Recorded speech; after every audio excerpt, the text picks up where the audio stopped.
In this quick video, I want to show you how to use any Oral-B electric toothbrush, and it's going to look like something like this. So what I want you to do is first make sure that it's fully charged. And of course you got your base, and you know it's fully charged when, let's say it's blinking. That's when it's charging, and when the light is solid, it turns, and then when the light turns solid, you know it's fully charged. The reason you want fully charged is because it's going to be easier to brush with it, and you want to make sure it removes all the plaque and the tartar. So that's very, very important with an electric toothbrush.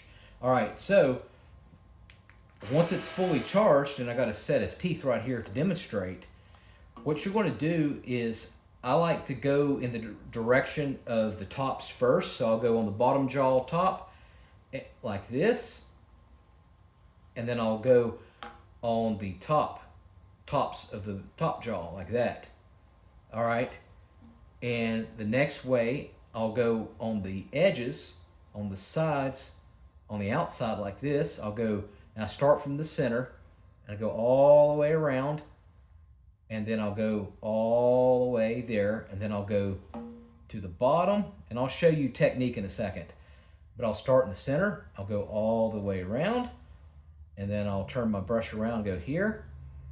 And then what I'll do is I'll start at the center inside, and I go all the way around. Let me turn it on. Like that, I'll go all the way around.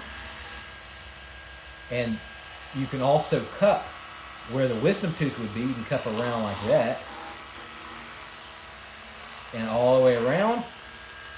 And then same thing with the inside. Start like that, all the way around, and then all the way around.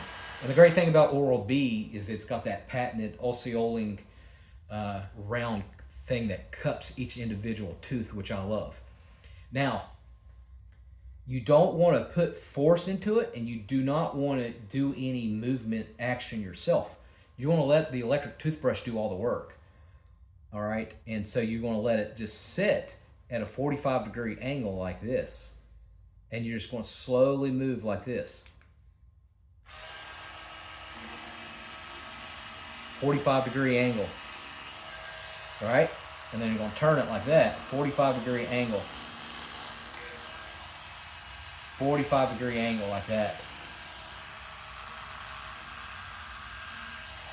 All right. And most toothbrushes have like a timer.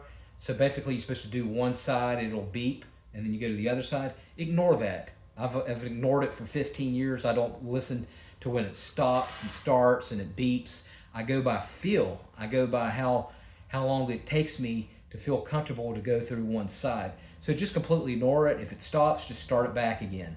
So that's my recommendation. Like I said, you want to go at a 45-degree angle. But one thing I do is I go past it twice, each side twice. So I'll first start out at a 45-degree angle like this, more like on the top's edges like this. And then when I come back around, I'll actually hit more of the gums like this. And so I get a good cleaning feel next to my gums. I used to have bleeding gums. I don't have that issue any longer. Haven't had it for years. I've used an Oral-B now for 15 years. I used to have dozens of cavities, and I haven't had a cavity in 15 years because of the Oral-B. And yes, I do floss as well. I do use the manual floss, but it's a great toothbrush. I'll put a link in the comment section where you can get one. This is the Smart 5000 off of Amazon. I'll put a link in the comment section. But that's how you brush. I've been extremely happy with it. Let me know what version that you got. But if you did get an Oral-B just now, if you bought a brand new one, congratulations. They're amazing toothbrushes. It's one of the smartest decisions. Mark this time in history. I'm not joking you. I don't care how old you are. Mark this time in your brain. This was one of the most, I don't care how much you paid for it, even if you paid $1,000 for it. And they don't cost $1,000, they're more like $50. But this is the smartest decision you've ever made, especially when it comes to your health. I haven't had a cavity in 15 years. All right, thanks for watching, and make sure you subscribe.